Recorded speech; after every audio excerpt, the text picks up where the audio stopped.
Okay, okie dokie. So the list of unique smartphones continues to grow. Today, I have one of the most unique ones I think that I've ever seen. I was like, I need to look at that. I need to handle it. It's a Chinese smartphone maker. One of the biggest there is, Meizu, and the phone is called the Pro 7 Plus. It features two displays, a display on the front and a display on the back. Personally, I haven't seen anything like that before. It's LTE, 64 gigabytes of storage, and 6 gigabytes of RAM for Jack's purposes. That's right, Jack is back!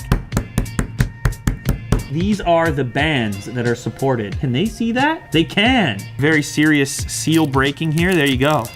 Just open void. All right, so they just know if it's, you know maybe if you buy one of these, if it's ever been opened. But then again, how would you know? Because it's not like, you don't see that on there. That's a very confusing sticker. The two-tone. Woo! Bit of an experience. That slides out of there. You can put that on your desk and put pens in it. Get your pens in there, brother. So the phone comes out from the side like so. Ooh. Ah. Little SIM tool. Oh, they've given you a case with a cutout for where that extra display will be. Hello? Because you are a valued customer, my staff and I would personally like to thank you for visiting our store and for your business.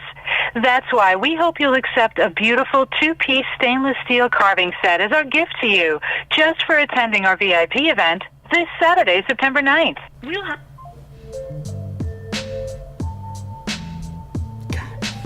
a USB cable, Type-C on this end, old school USB on that end, the European power brick. This is something that has been the case for many Meizu phones. This home button also acts as your back button. You tap it to go back. Instead of having the 3-button system, you hold this as well for other functions. It is clickable, and it's also your fingerprint sensor. So it's one button, it does everything.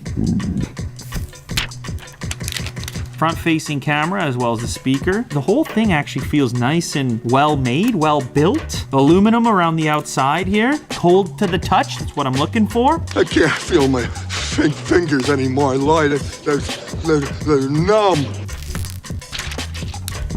This is where your display is going to be. Right underneath the dual lens system, we have USB Type-C, a headphone jack, and a speaker. You have 2 slots. Now, both of these slots are for SIM cards. Neither one is for expandable storage, unfortunately. Okay, so the unit is booted up now, as you can see. AMOLED display on here. It sort of slips in somewhere around the Galaxy S price. You can find it on Amazon, I think, for around $500, $550. I'll link it down in the description just so you're aware.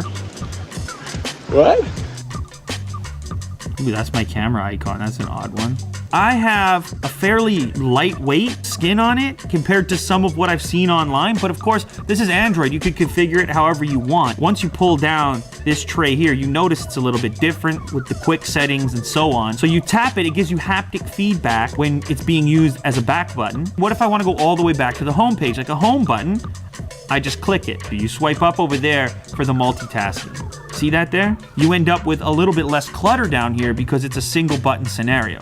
I'm going to kill you. You want to see this secondary display, this real differentiating factor. It's also AMOLED. Look at that. Very bright, very vibrant. And when you flip the device over, it triggers this display to turn on because it assumes you're looking at this side now. You can program this secondary display on the back to also show incoming calls, notifications, and phone status, whether it's playing music, charging, and so on.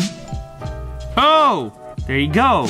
Some new text messages. I don't think I can open them though. Jack has sent me a little... What is that, Jack? And I just turned on double tap to wake. It comes back on. All right, so having this little bit of information, I guess, is kind of nice. You have the steps, the time, the weather, and so on. But like the real killer function here, the thing people are excited about is the ability to use your rear camera while still being able to frame up a shot. Because inevitably you see people out there, they want to use the better camera that's on the back of their phone, so they're out there kind of like this, but they don't nail it. So with this secondary display, you just pull down from the top and it launches the rear camera that kind of behaves like a back camera. Can you see that? Look, I'm gonna come in there. See my face in there? You guys can see yourself in there.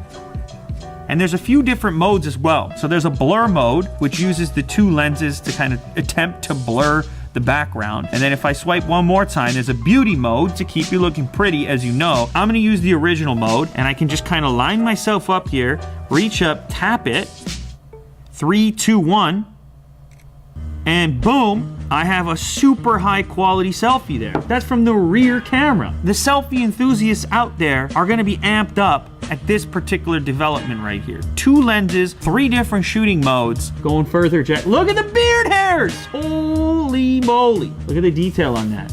That's a selfie, man. It's a selfie, Jack. It's unbelievable. I don't know that you want that much detail. I don't know that I want that much detail, but you got the detail. Considering the fact that you're probably offended by that level of detail, I can go back here and toggle on that beauty mode. Beautiful Lou in 3, 2. Oh my. Ah, yes. Have I been softened a touch? Is the skin just a little more attractive? You can go down here and hit this button and get even more beautiful after the fact. Like that's, did you see what just happened there? Oh no. The dual lens blur effect that I mentioned before. First of all, dual lens off. Big Will. Now we turn on the blur effect.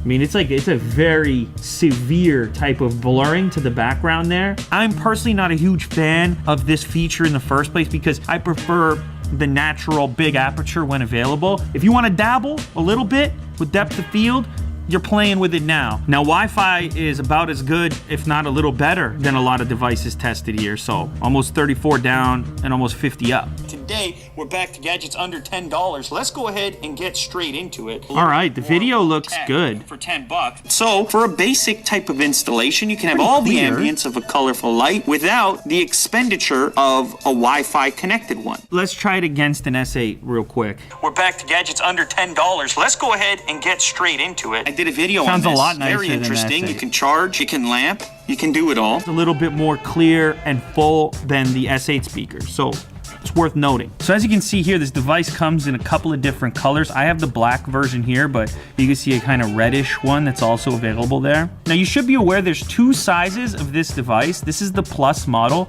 with the 5.7-inch display. There's a smaller unit with a 5.2-inch display that isn't called Plus. So if you're looking for something smaller with this rear screen, that's the one you're looking for. This unit has a 3500 milliamp hour battery, 64 gigabytes of internal storage in the unit that I've got here, but you can spec this up to 128. There's another model you can buy. The cameras on the back are made by Sony, and they're both 12 megapixel f2.0 lenses. No Bluetooth 5.0, instead 4.2. I don't know.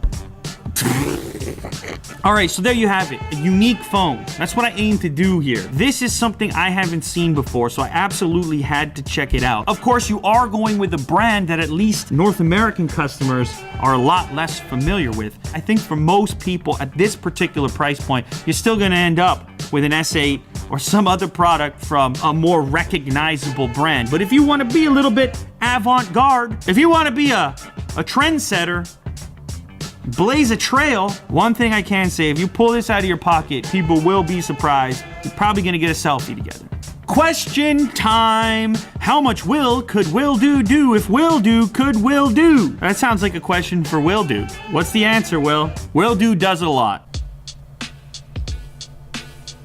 Is it true that you originally created this channel to have an excuse for your wife to buy all these gadgets? No comment. It does help. Not gonna lie. Imagine, without this channel, what kind of gadget habit I might have. It could be destructive. Why don't you bring up random celebs at your place to unbox things with you and make vids about it? Who would you like to see on Unbox Therapy? Let me know in the comments, or tag those people on Twitter. Harass them. Tell them they need to get on to Unbox Therapy. Those celebrities. I want A-list. All right, maybe B. C is fine.